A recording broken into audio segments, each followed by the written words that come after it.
Hello and welcome to Sillett and Reevesy, the new podcast that we're doing. My name's Darren Reeves. My name's Neil Sillett. And we are Sillett and Reevesy. Brilliant. And we're here today down at the Village Hotel in Portsmouth. We were here last month, weren't we, interviewing Mr. Andy Orford, former Pompey player and manager. We were. And you can see this week, look who we've got with us. It's just us, Sil. It's just us two, isn't it? Yeah. Just us two. But anyway, there's lots and lots to talk about in the world of sport. There is. And we've got our little coffee. We won't mention them because they're not sponsoring us yet. But No. but it's all good. So, Sil, I've noticed all over the television, last month we had the Olympics and this month we've got the Paralypics. Yep. Okay, and how good are Team GB doing? They're fantastic, aren't they? We mentioned last week that they have 290 attendees, so athletes performing. Is that over the most there's ever been? most we've right. ever had, Okay. yeah. And at present lying second in the table with 37 Yeah. golds now, because I think we've just had another winner Oh, who wow. has catapulted herself into the record-breaking territories, and absolute superstar, Sarah Yes. Story. Yes. So big up to Sarah Story. She's done it again. Well, 19th Paralympian gold medal. You can't imagine how many years has she been a Paralympian? Yeah, I- she must have been. It must be going on nearly 20 It's years. got to be, hasn't it? That's, Yeah. that's what I was thinking. Yeah, it's Yeah. got to be 4 or 5 4 or 5 Olympics, because you games. think of, when I think of 5 gold medals, I think of Sir Chris Hoy. Yeah. Is it the cyclist? And Can you remember who won 7 back in the 70s?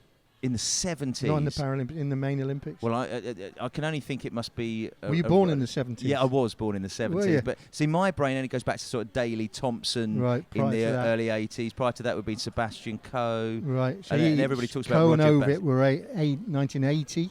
Well, I remember Ovet, yeah. So who was before that but then? I guess? it wasn't a Briton, but it was a swimmer from America called Mark Spitz. Wouldn't have never known. He, Right, he had okay. a dodgy moustache, mate. Did he? Yeah, he looked like he come straight out of the porno film. I've been seeing a few of those around lately. It must What be back porno in fashion. films? Dodgy and moustaches. Moustaches, yeah. Must be back in fashion. But yeah, I'll never forget him. He won 7 golds, and the old budgie smugglers on, you know what I mean? Yeah, but yeah, sped yeah, up yeah. and down the pool. Yeah, Well, what's amazing with the swimming, and Alice Ty has done brilliant as well. Yes. She's now 5 or 6 medals, not all golds, but she's won another gold in the Paralympic swimming. Is that they have they're calling the pool slow. Okay. Word out, right? Yeah. Well, So it depends on the depth of Yes. the pool as to how quick it is. I That makes a little bit more sense to me. I totally understand about that. Yeah. you? Well, I've seen them talking about it, Right. and ultimately, it has to affect it, doesn't it? It's physics. Yeah. At the end of the day, isn't it? Yeah, let's move So on. we're you're just used to being in a bath trying to float. Well, yeah, So, I can get in the bath with pike and splashing a lot. Yes. Yeah. I actually, when we were touring France, actually near Paris, me and my good wife, Yeah. I flooded the bathroom in one of the no. hotels because Really? I went to grab the rail and slipped down, and the water went everywhere and bashed me shin on the tap no. and everything. And she gave me a bollocking, of course. Now, who ran the bath first? Was this in your wife's bath water? No, or that was my bath Okay, water, yeah. fair enough. Okay, But it went everywhere, it did. And they're strange beings, aren't they? Everything's my fault. Not the fact that I'd slipped and hurt myself. What the heck are you doing? You're going to ruin the hotel. Yeah, we'll be in trouble. I'm actually in a fair bit of pain here, you know. Oh, Slap no. me anyway. That's funny. That's Yeah. funny. But, well, perhaps you can be in the Paralympics next time round in 2028, Sil. Yeah, I mean, the pain I have in my right ankle, I'm quite happy to have that off and start again with a new one. But anyway, it's unbelievable what we're seeing there, and Yeah. unprecedented, and they had an amazing day this week. Every night I'll pop the news on, and there seems to be British gold, and it's just amazing to see. It is. And- Don't you feel inspired as well?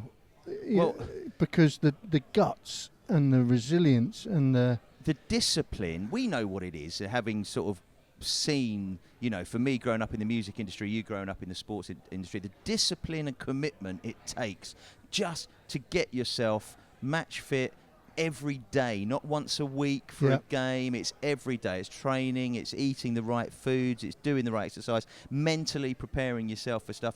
it's a way of life. Yeah. And what we're seeing, every generation that goes by, and with computerization that is now, it just gets, everyone's getting stronger and stronger and stronger, generation after generation. Yeah. And we talked about it the other day with Orfs, because he said back in the 90s his training regime was nowhere near what they are today and what it should be. But it is inspiring, but it's also daunting to a lot of people as well. Yeah. And I just...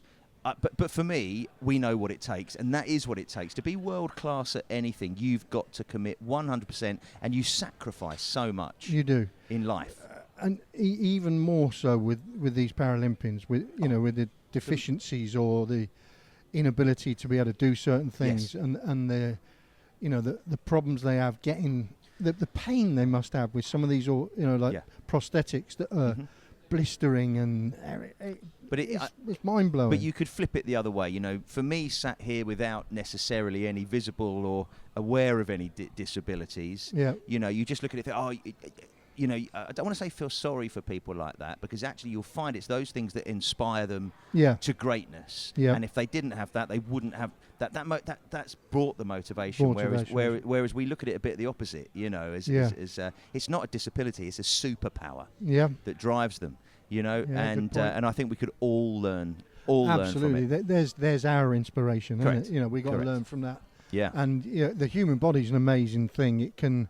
I love watching these stories where I'm looking at myself. Me with no ankles and you with a blood pressure band on at the moment. Just so you know, I'm doing 3 days of heart monitoring, and I've got 24 hours of blood pressure, a tube around my neck. Most people's human bodies are magnificent, unbelievable things. And we're sat here talking about elite sports. Yeah, there you go. Those days have gone, but there you go. But we know a lot about moving on, it. But big up, massive, congratulations and plaudits for for Paralympians. To all of them. Yeah, brilliant stuff. And I also think from a media point of view, we're seeing more of it than we've ever seen. Yeah. On mainstream television and YouTube and social media. Yeah. We've seen it in a number of sports actually over the last few years, with women's football and various other sports. Brilliant to the media side of it as well. The amount of coverage. Everyone wants to see it, but if we're not given it, sometimes we don't watch it. Yep. And back in the 80s, it was Dallas and Dynasty is what we were given, but now there's so many platforms. We almost don't know what to watch. Yeah. Yeah. But actually, when it's put in front of our faces, we do watch it still. We're creatures of habit. We are. And we do what we're told sometimes.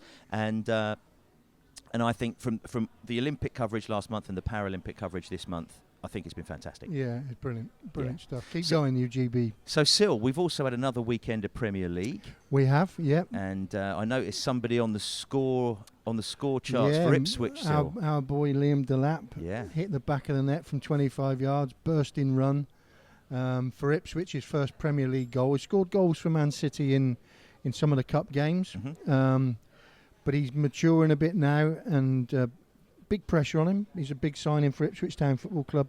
Yep. 20 million if things work out. It's not quite that there at the moment that they've shelled out, but listen, he is a difficult opponent, and he's going to be a difficult opponent if he stays fit and he can focus, which seems to be getting into his psyche now. He's 6'4". Got shoulders. How old is he? 21. Okay. I think it might be 20. He's away with the under-21s this week, so he's still young enough to play in for them. He's quick, very quick for a big lad, and strong, and likes to be in physical contact with opponents. He doesn't worry about that at all. So he is a tough player to play against, and I think he'll make his mark this year in the Premier League. Yeah, I hope so. The Ipswich will find it tough. Yep. They've signed a lot of players, which will, give them a chance, but it takes time for them to blend in. Everyone says that, and it does, grate me a little bit, because they're there to play and they should, but understanding a new manager and the way he works and the way he trains every day. Young manager as well, isn't he? He is a young manager, highly regarded by Liam and the people that have worked with him. Got another friend who's on the first team coaching staff, Lee Grant, who was a player back in the day with us at Derby, a young lad who had a good career in goal. He speaks really highly of him as well, and he works very closely with him. has high demands in terms of your output in training, but the results that he's reaped so far, 2 promotions and all the plaudits and interest he's had from big clubs. Right, which is no surprise. No, it's no surprise. And some of that interest now isn't just based on, they've had 2 promotions. It's based on stats and data that fit into their philosophy. The philosophy. Philosophy, that was what I was trying to say. Easy for you to say, mate. Wasn't. Yeah. But, their philosophy and game model. So the stats might fit in the way he likes to play into that club's game model. So, he might not be the top manager in terms of results. Yeah. But he fits in those metrics. And when it comes to all these sort of stats done on computers and so on, I'm guessing each club has their own analysts and all that.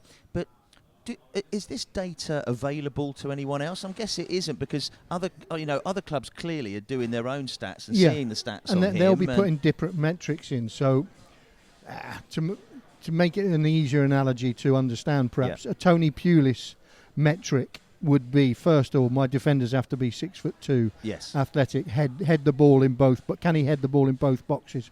Which you'll then the coding that goes into what you're watching will clip every header he goes for and the percentage of headers he wins in either box. Right. Whereas that wouldn't be a metric probably that would be used at Liverpool. Yeah, it should be, because they need to win headers in their own box. But it wouldn't be as high a priority. Not as important. That's right. Yeah. So every club will have their different data and metrics that they're looking for that add up to their game model. Gotcha. So that's Ipswich. Yep. Any other shout-outs this week for... Well, Brentford have started well. They beat... Without their star man. Without their star man, that's right. But did they need to sell him? Am I right in saying that? Was it a financial fair play thing I don't think it was. I think sure. I think there'll be some of that in there, because they knew there was a big fee, and they probably didn't have the assets within the squad to hit that number anywhere else. Yeah. But I think it had come to the stage where the talk and the length left on his contract was such that it would become a commercial importance to sell him. It's and a move business him on. decision. Exactly, yeah. Yeah, which fans aren't interested in, don't care about. No. They just want to see their team win every week with the best players. Yeah. I think you mentioned last week that if you take his stats from the past 12 months, they wouldn't be that outstanding, because he missed a lot of last season through the suspension that he had. He did, but he still played for England. He did still play for England, but I think he came back with a little bit of a bang when he came back from his suspension in January or February, but then it tailed off pretty quickly. And I don't think I don't know, but I don't think he scored that many goals in the last 2 months of the season. Yeah. So 40 million for someone like that, whose head had been turned by money, and apparently it's ridiculous money. Yes. He's not 30 yet, so it's a big signing for the Saudi Football League. So with I think is it £400,000 a week or some figure in those regions is what I heard. Everybody's got different decisions about, is this crazy money, is whatever. But ultimately, it's down to who wants to pay to watch these people. And clearly, the Saudi government want to put that money into these top players from our country and various other European countries and South American countries and so on. But that money is being spread around the world, and it's gone to Brentford. It's going to then be reinvested into Peterborough the team. get about 4 million of that. There you go. So the Saudi government have helped Peterborough by. There's a lot of people criticise it. I'm a little bit. I'm a globalist, as it. I've spent a lot of time in Dubai, and I was at Abu Dhabi for the Grand Prix last year. I've been to Qatar. I've been to Saudi Arabia. That's a good do, isn't it? It's a great do, mate. I've got to be honest with you. I don't Abu remember. Dhabi do. There it is. Of course it was. So I should have seen that coming. I've let myself down. I love it over there. Absolutely love it. But it's a different culture. It's a different way of life. And with the amount of the oil-rich countries, it's a different standard. But I feel they're trying to integrate, I think, in more Western cultural world things. That can only be good for everybody. Yeah. It just is extreme, and I think that's the bit that people find really hard. It's sudden and extreme. It is, and some people say the money is immoral. Yes. But you're not going to turn it down when it's offered to you, are That's you? right. But we thought that when Sky Sports came to the Premier League and everybody's players' money went up, having to pay to watch it. Yep. At the end of the day, it's supply and demand. And that's what it is. And again, it's business. And if we can fit some fun and fan stuff in there, which we do. Yep. So well, Peterborough would be delighted with it, won't they? They'll be, and that's the thing. And if you can find the positives in it all, then that's great. Yeah. Now, when I was watching Match of the Day the other day, my son was going, "Why'd you bother watching Match of the Day? It's all on YouTube, Dad. You've just wasted an hour and a half of your life." And I'm like, "But I like it. There's something warm about it." Right. You're old, he tells me. Does he? But I've got to say, Liverpool, they've hit the ground running with this new manager, haven't they? Yeah, they have. Yeah, they're looking great. And he's tweaked Klopp's style a little bit, not massively. How's he done that? He's introduced a little bit more. They're not quite as high up the pitch early on, so it's playing a little bit through the lines a little bit more. A few more touches for the two centre backs and finding passes into the midfield. But the midfield three last week were fantastic. Yep. Gravenberch, McAllister, and then Slobberslide merely playing in front of them, really. And to me, these are all players that are a step down from what Liverpool had 4 or 5 years ago. Right. But they're not. No, maybe. They're not. I just haven't heard of them as well, and I'm not. They've all come from. It's a little bit back in the 70s and 80s when Liverpool ruled the world in terms of football. They would buy a player and you wouldn't see him for 6-8 months. Right. He had to learn the Liverpool way. Okay. So that was not as technical as it is now, perhaps, but certainly we pass the ball. We play five-a-sides. When training, it's competitive. You run. You have to chase things down. Front players have to are the first line of defence, that sort of thing. So it took players a long time. I remember Craig Johnston signed from Middlesbrough, I think it was, and he didn't play a game for about 8 months. Right. So you look at Gravenberch now. He's been there a little while, but he's come in, probably knew the way the manager wanted to work, and he's adapted straight away. Right.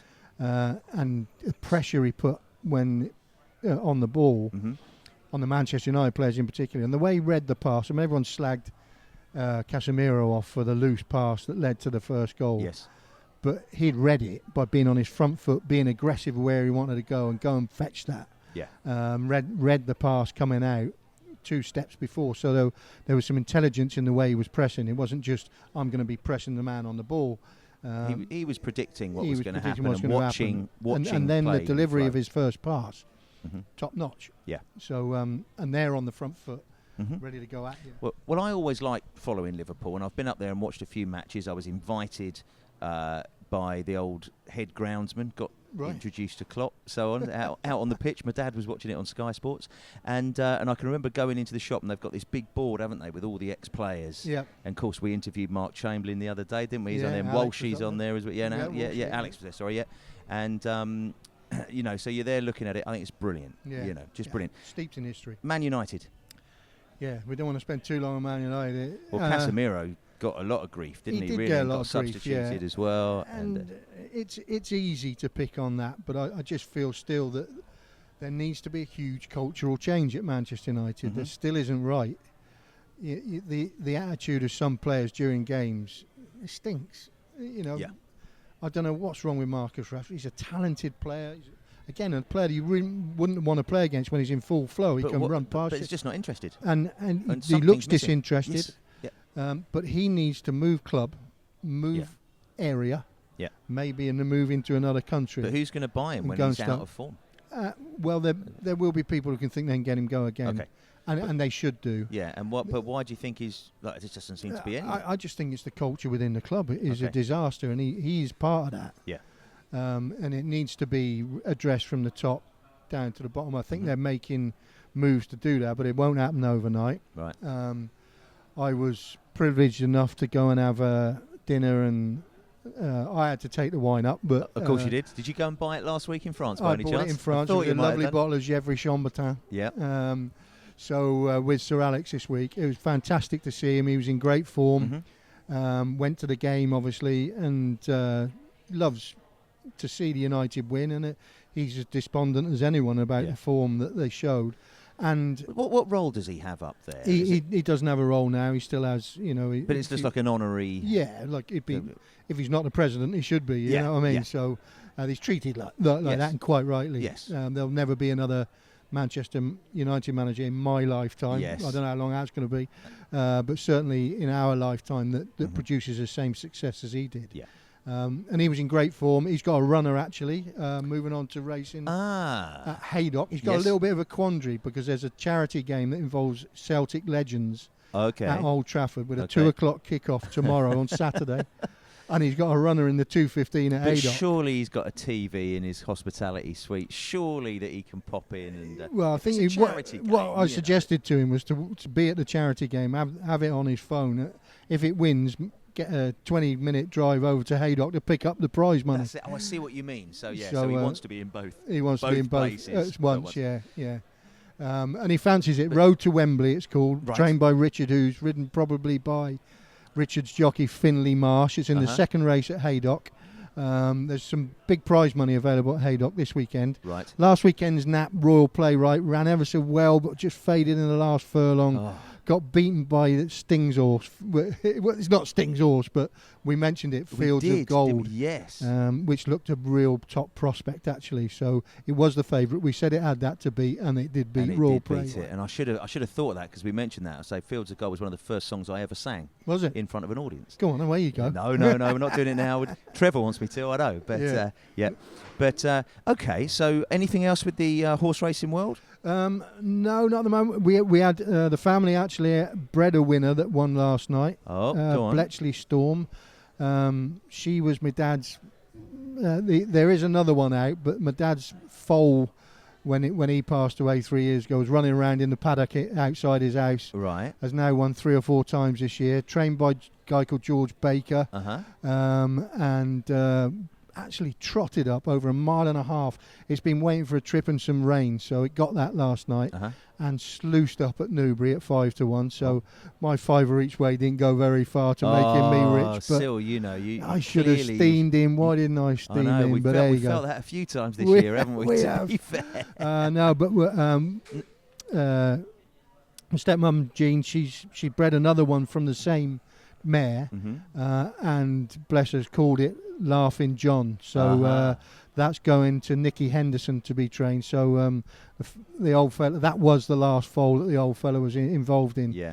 And that's off to start training, going sort of jumping and national hunt flat racing maybe in about a year's time. I find it all fascinating. It's a world that I never really grew up with, watching the horses or whatever, but having got to know you and a few of the other guys down to Goodwood, I'm fascinated with it all now. Stick to not knowing anything about it. That's my tip.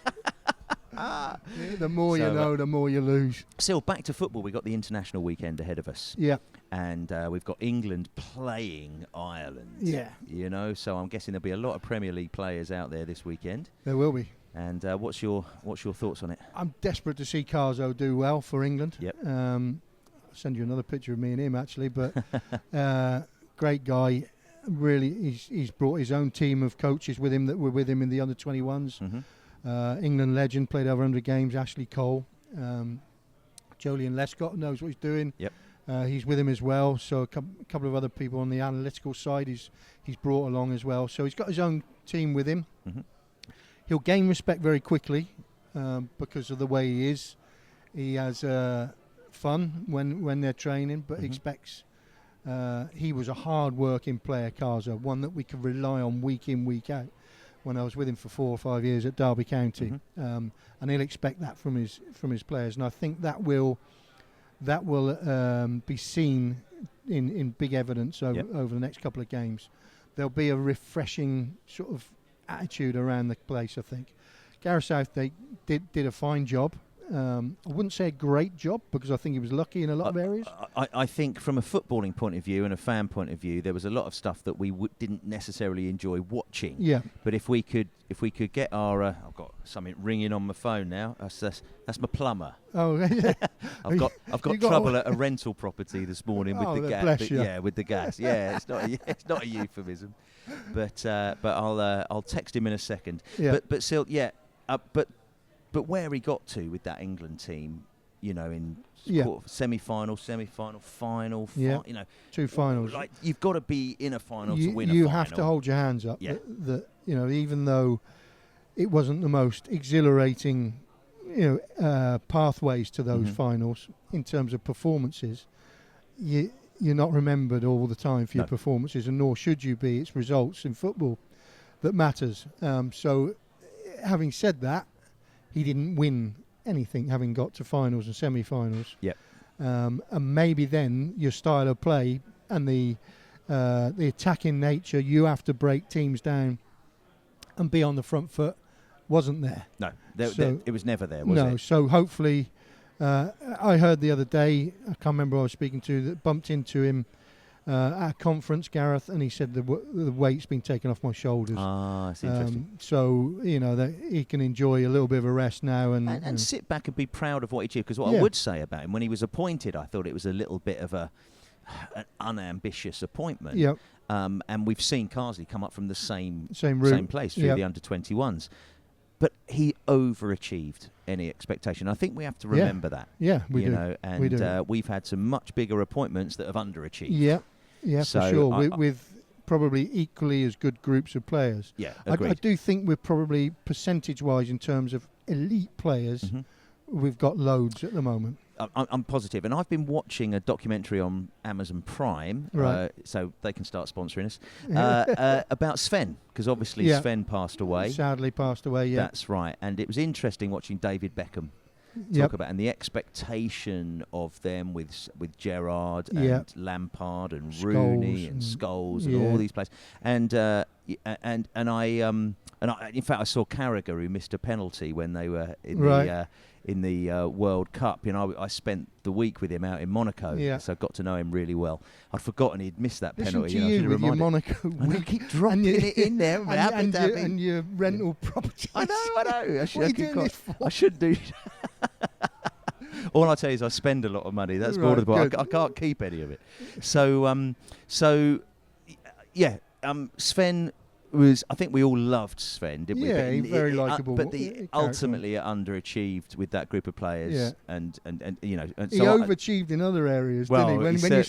When you saw the reports online of the amount of female partners that he managed to get through as his assistant manager. There was a big part of that in this documentary as well. Yeah, but it was all in sort of, he talked about it in jest. Does he? Yeah. Certainly a five-a-side team there, wasn't there? Yes. Faraya Alam, I remember. That's right.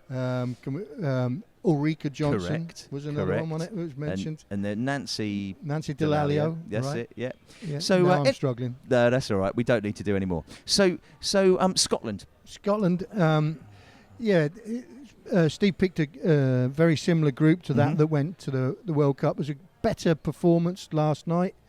Lost in the 97th minute to a penalty, which I thought was a penalty. And again, top player of the game for me was Scott McTominay. And again, that's a strange sale for me. Well, deadline he's day been one of the week. top players for Manchester United over the past 2 or 3 years. There's something really weird. And do you know what? It might be because of what you tapped into earlier. Yeah. The culture. It might have been his decision. He might have seen that and gone, do you know what? I'm out of here. I'm out of here. I'm not getting regular games. Yeah. Now, where's he gone? Napoli. Yes. Yeah. And I've got to say... You're going to sing now, aren't you? I'm not, but I did... When the moon meets the sky... of course. Pizza pie, add some more. There, you're going to sing. I love it. There you go. No, I can remember I was doing a gig just in Sorrento. Well, around the court of Sorrento, but I was overlooking Mount Vesuvius. I was on the sort of sun lounger, and I could see it through my feet. It was like that. Because that's what I do on gigs. I go for 4 days. Yeah. You need to get a bit of a tan before you perform. Of course, and then I hopefully could play Dean Martin. So if you do the piano, I could do the Dean Martin bit without singing or telling jokes. I could just drink a little glass of wine. But I'm sure you'd be very good at that. And open my mouth and pretend something was coming out. Oh, mate, I can't wait to do it again. No, Mickey's. Now, so Wales are playing as well. But Craig Bellamy has got his first game as manager. Taken over from my pal Rob Page. Yeah. Interesting appointment. One met with division, I would imagine. Well, he always seems to sort of have something controversial going on at all times, and says his piece. He was a prickly player, right, for sure. And had attitude.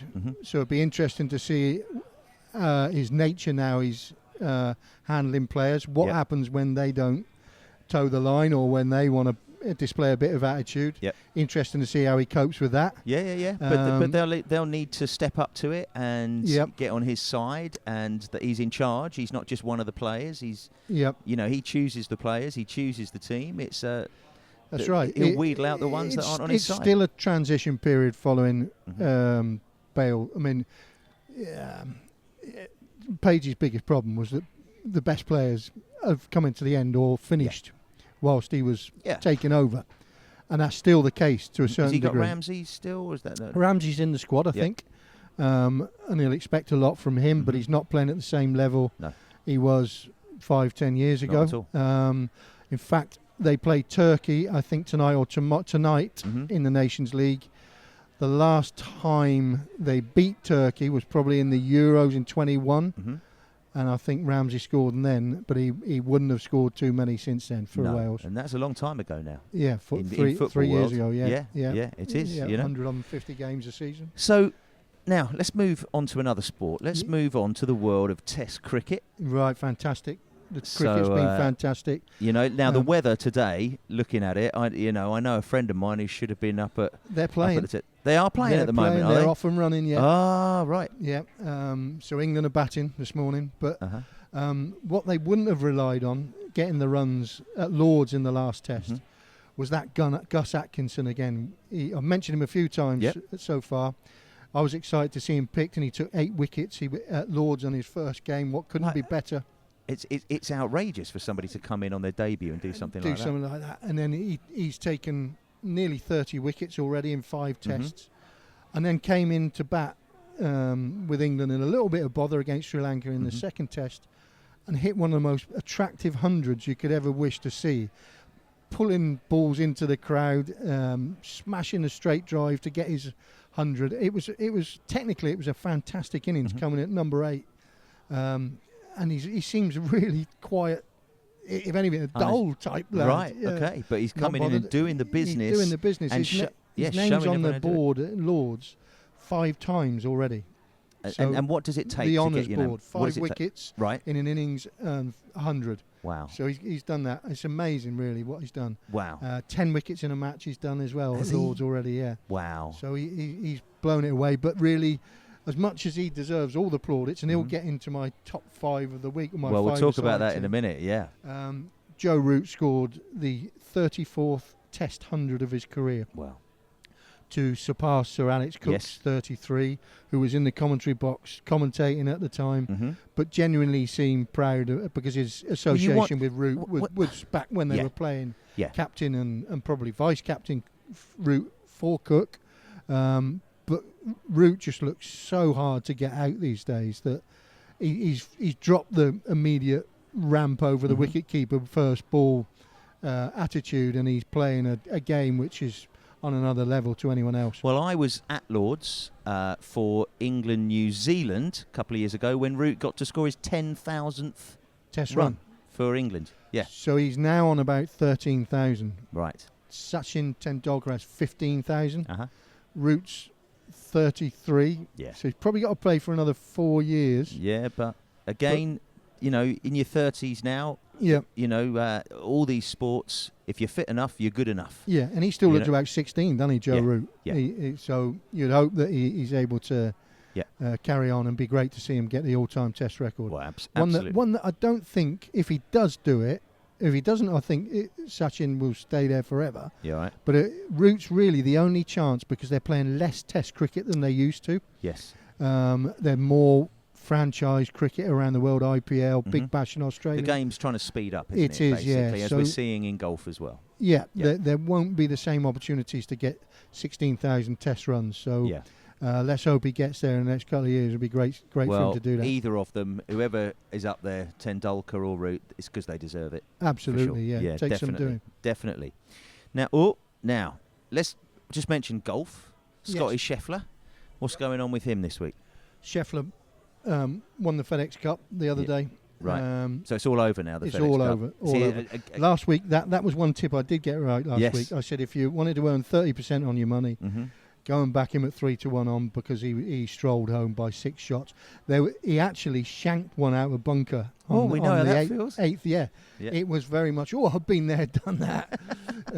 He shanked it at a right angle, went from a greenside bunker on a short par 4, shanked it over the back, was faced with a horrible shot out of that bunker, downhill with water behind the flag, and dropped it way short, 16 feet short. Yeah. But knocked the putt in for par. Wow. On the next hole, where you think he's going to have a wobble, he's just shanked one. Stiffed his second shot to within a yard, birdied the next hole, eagled the next one, birdied the one after that. World number 1 by any chance? Well, by a long way, yeah, and will be golfer of the year for sure. Yes. So the PGA Tour now sort of has a week or a 2-week break, and then, as you said last week, starts to do a little bit of a world tour, goes around the place before it sort of winds down in December. Whereas the DP World Tour, the European Tour, now steps up a little bit and has some big events running through to the Dubai final in November. Yeah. Or might even be December. Rory McIlroy's winning that race by a long way. Is he? Yeah. So 3,000 plus points. Probably 1,000 clear of next best. But none Tristan of this Lawrence. goes towards your world rankings anymore. Yeah, it does. Yeah. Oh, it does go towards your world rankings. This goes towards your world rankings. Right. Yeah. So he's well clear of that. Right. And they're in beautiful resort this week in Switzerland, Kranz. Yes. Which looks absolutely unbelievable, up in the Alps. And this is the European Championships, am I right? This is the DP World Tour. So this runs alongside. Oh, in semi-conjunction with the PGA Tour. Right. So they can play on both tours with certain criteria. 10 players at the top of the DP World Tour automatically qualify for a place on the PGA Tour if they're not already on it. Right. So that's a big incentive for them to do well throughout the season. And great this last 3 or 4 weeks actually, the European DP World Tour has welcomed back a bit of a superstar in Andrew Beef Johnson. Yes. And he's playing brilliantly, you know. Sil, you've met him? I've met him a couple of times, yeah. He's an Arsenal fan, like you. Yeah. Well, my son, to be like fair. Your son, right, okay. Yeah. But great company. He stormed into the scene around 2015, 2016 time and was right up there, I think, at Troon when Stenson won the 2016, I want to say, Open. And really gained a massive fan following, but struggled with all that and struggled with the pressure of that, and has taken a long time out of the game with recovering his mental health situation and his well-being situation. Also had some physical issues, but the last month he's been shooting under par nearly every round. So he's in a good place now. Yeah, in round 2 he'd be 2 or 3 off the lead in Switzerland. So I've had a little bit each way at 70-1. Yeah, okay. Paying 6 places. He's not 71 right now. When I last checked, he was 25-1, and it might be an issue for him to hang on.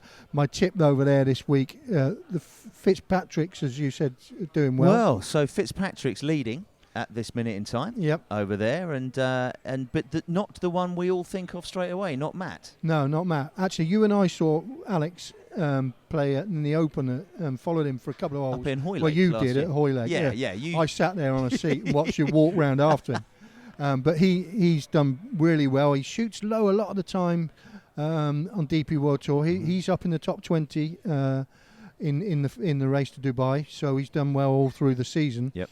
Matt has a fantastic record in Switzerland. I think he shot 4 under first round. He was the favourite leading into this tournament,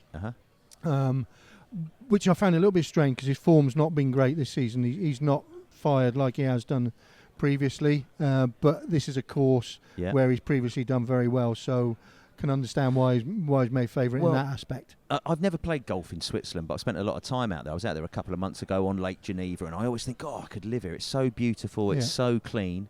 And I was out there exactly, I've got to get the date right now, exactly, it would have been 2016, so 9 years ago this week, because it was Freddie Mercury's birthday. Right, okay. So you thought you go to Switzerland? Well, no, I was working there. I was actually playing at his birthday event. Really? Yeah. Obviously, he wasn't there. It was his 70th birthday party. Are you available for any gigs or anything? Well, mate, at the moment... Come on.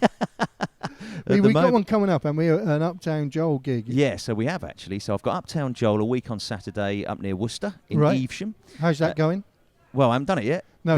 So, I did a BBC interview, radio interview the other day. Thanks to you sorting that out. So that was great. And then I'm playing up in Manchester at the Bridgewater Hall on the 19th of September. Right. So that's a big one. That's a really big one. And then I've just announced I'm playing in Portsmouth. Right. In January the 17th at the Theatre Royal. It's a fantastic event. This a great gig. So anyone watching, get your tickets sorted out. If you're in the Midlands, Evesham. If you're up northwest Manchester, and then January. So it's a celebration of Billy Joel, but who's my ex-boss and who I used to work for, and it's just I don't know, it's a little bit of a selfish pleasure, if that makes sense, to do this show. And if anybody wants to come along, it's a bonus. Yeah, but for it's me high to quality. Get to, well, do you play you, Piano Man by any chance?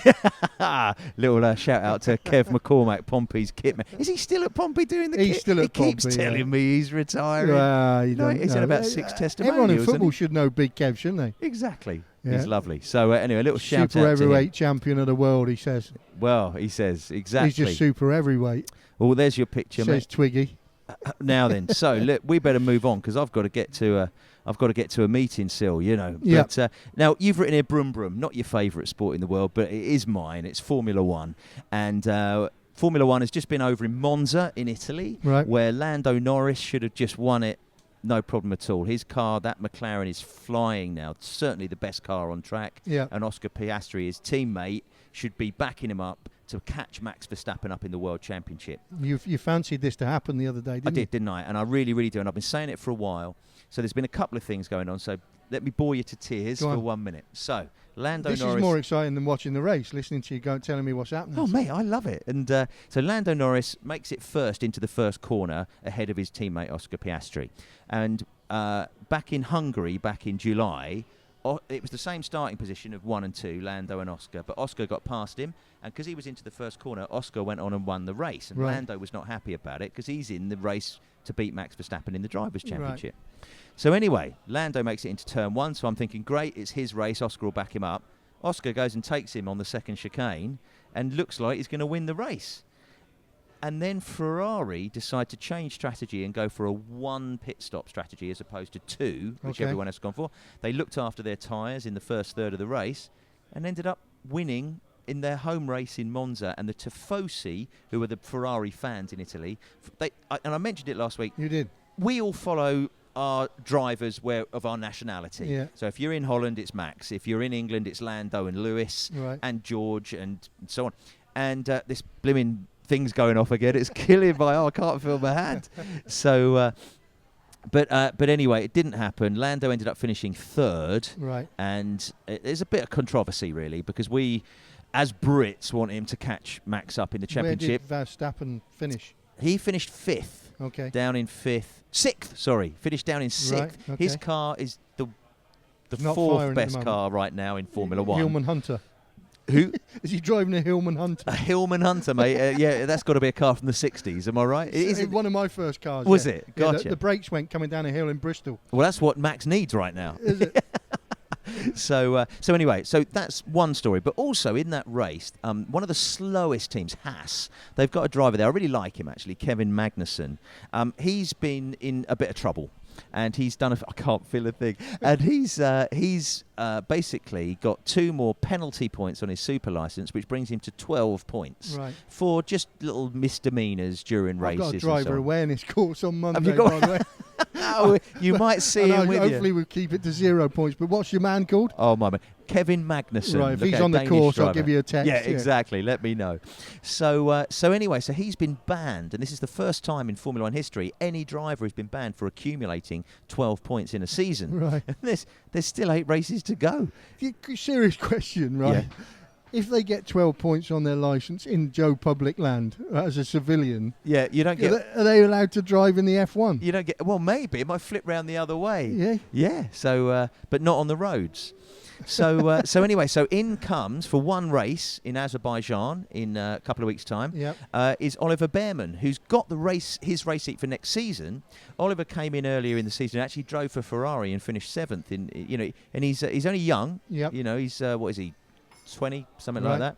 But he's the next British prospect, really, coming into Formula One. How old's Norris now, then? So Lando Norris, I think, is 24. Okay, so he's still young. And he's in his 6th season in Formula One now, yeah. So he's still young. We've got George Russell, who's a similar age, maybe 25, 26. Yep. And then we've got Lewis Hamilton, who's 39, going on 40 when he gets in the Ferrari next year and could win the championship. So we're seeing older players in Formula One, drivers, as opposed to, as we talked about in football and the Paralypics and so on, all these, your late 30s is not old anymore. I always remember watching Teddy Sheringham play for Pompey, thinking, God, he's old. And now I look at what his age was, I'm like, God, I'm old. There you go. So that's Formula One this week. I've absolutely loved it. And where's it go this week? Is it? There's nothing this week, but then it's off to Baku. Is it on an international break? It is. Well, it's always international over there, mate. It's a different country. Well, mostly every time, other than 3 races in America. Right.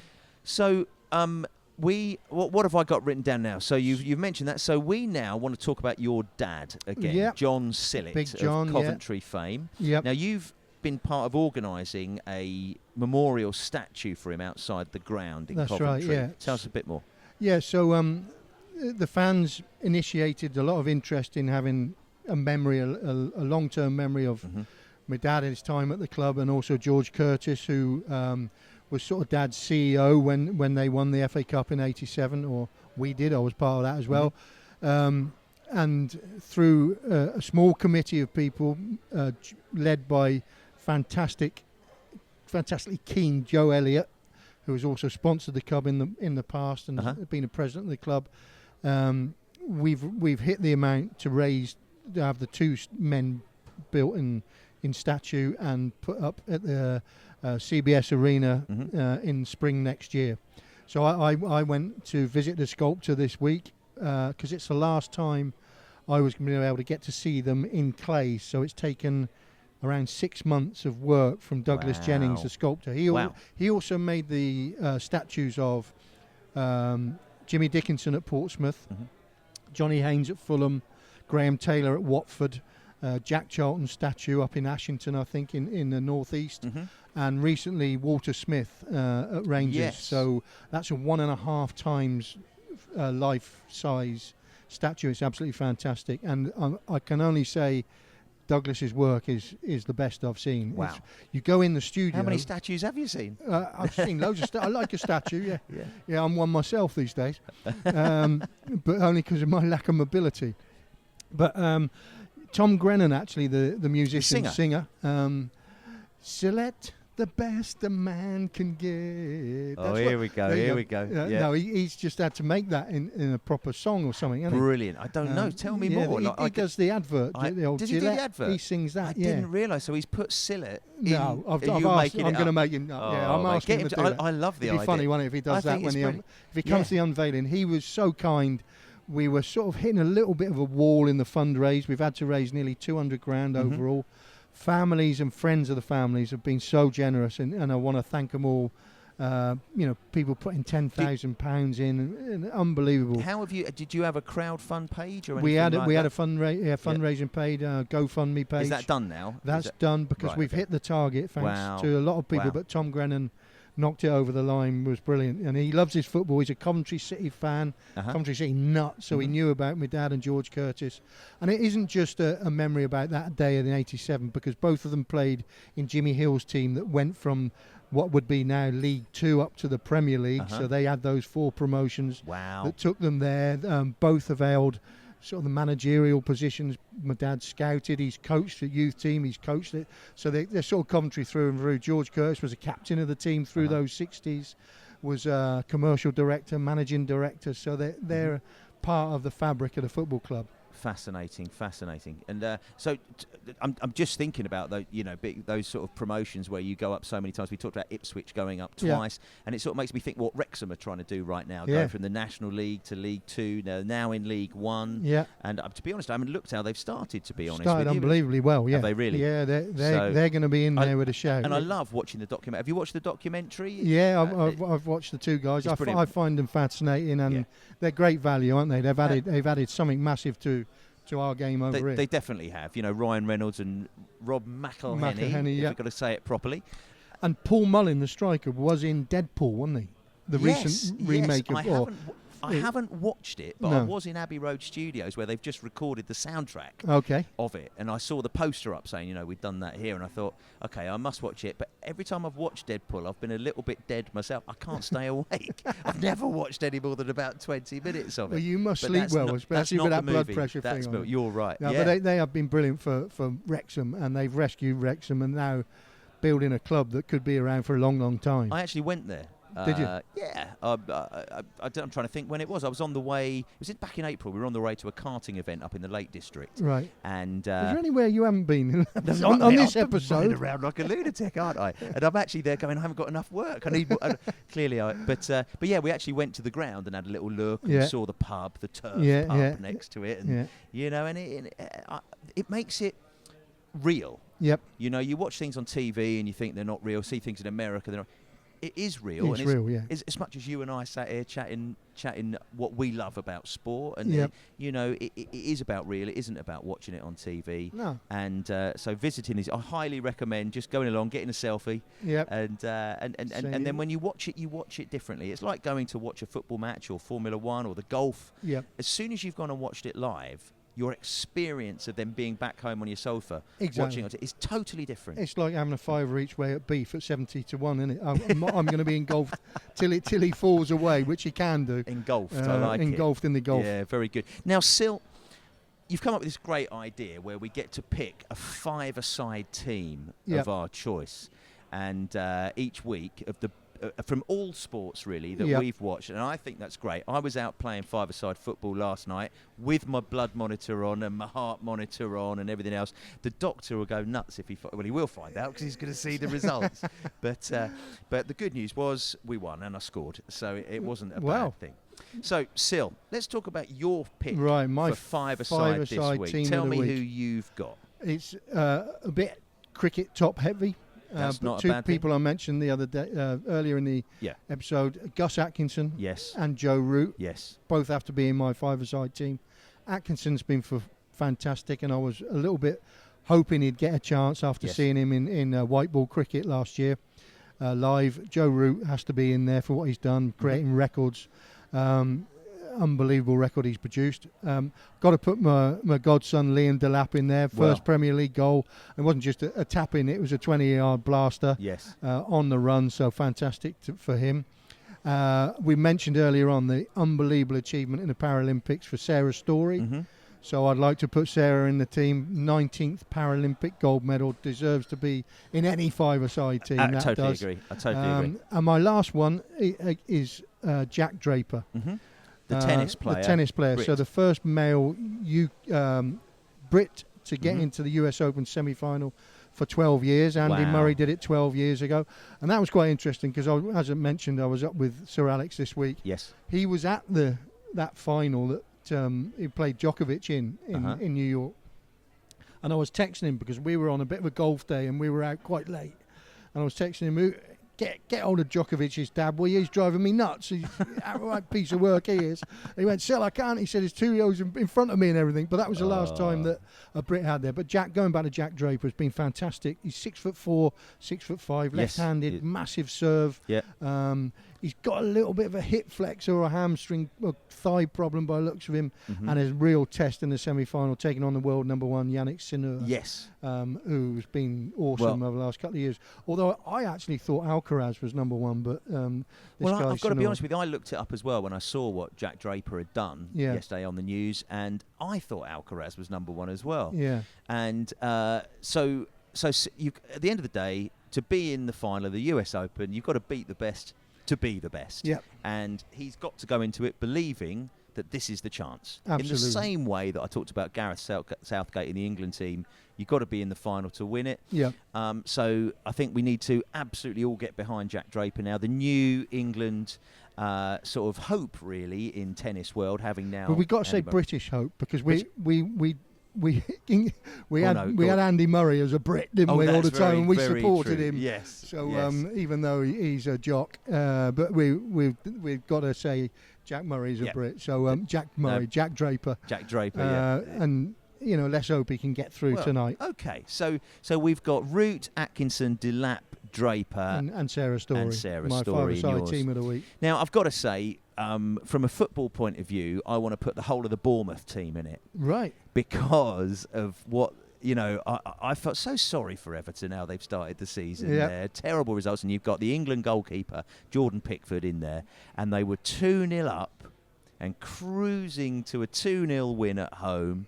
And I didn't quite look at the timings, but was it 89th minute or 87th minute, wasn't it? The first Bournemouth goal. Yeah. And the hope that then went through that team, and then they scored 2 more goals to win. And they could have scored more, in injury time than they did. And at any South Coast team for me, I want to win and do well. We've seen Southampton have a dodgy start to their Premier League campaign, and Portsmouth got beaten as well that weekend, last weekend, for the first time in the Championship. But to cut, this is what we want to watch, but I felt so sorry for Everton. Yeah. So it was.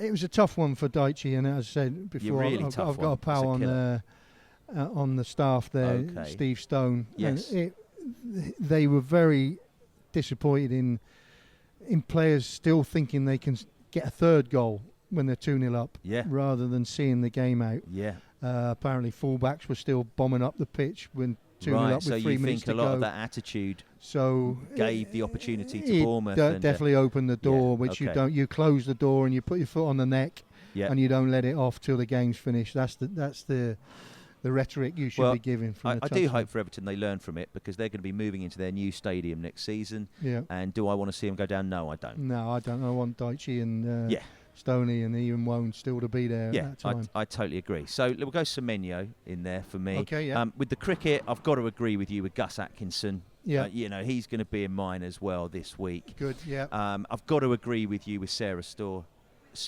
for the Paralypics. Okay, so we got 3 there, but I've got to bring in Charles Leclerc of Ferrari for winning in Monza. And right, I thought he made wine, Charles Leclerc. Well, mate, every time I go to a convenience store in France, it's E. Leclerc. And, of course, when you watch Hello, Hello, it's Isaiah Leclerc. You remember that? Yeah. My Gevry Tombertan comes from a winery called Philippe Leclerc. Right. So there's a lot. Mate, it's a common... It's Smith in France, isn't it? He's a monegasque. But Ferrari winning in Italy. So I've gone teams, haven't I, rather than a five-a-side? So the question is, what do I... Well, I've got to go Jack Draper, haven't I? Same as you as well. Yeah. There's no doubt about it. Yeah. So listen, this... 5-a-side team of the week, I think, is brilliant. So my team against your team, right? All right. So they've now got to play each other. They have, That's how it's got to be. So team, you've got about 70 players in your team. Well, I have. I've got a lot of substitutes. So, but no, great fun, and that's sort of it really for me. There's been, the only other thing was the fact deadline day transfers of Sterling going to Arsenal, which I guess is just increasing the squad. I don't think there's anything about trying to, maybe giving a bit more. It couldn't have been a target. No, it was just an opportunity, a bit more competition for Martinelli and Trossard. I don't know if Saka. I think Saka's got to be on the list. Well, I think the thing with Saka last year they mentioned was he played too much. Right. And so it's more looking after him. Yeah, really, I think they'll look after him a bit. And he's played all through the summer again with England. Playing with England now, he won't get a rest, so I think it's a good move on that front. Gotcha. And we mentioned Ivan Toney going, into Saudi as well. So there's been lots and lots happening in the world of sport. We've got the international matches in football, and we've got the Fitzpatrick brothers fighting it out in golf. Yep. When's the US semi-final?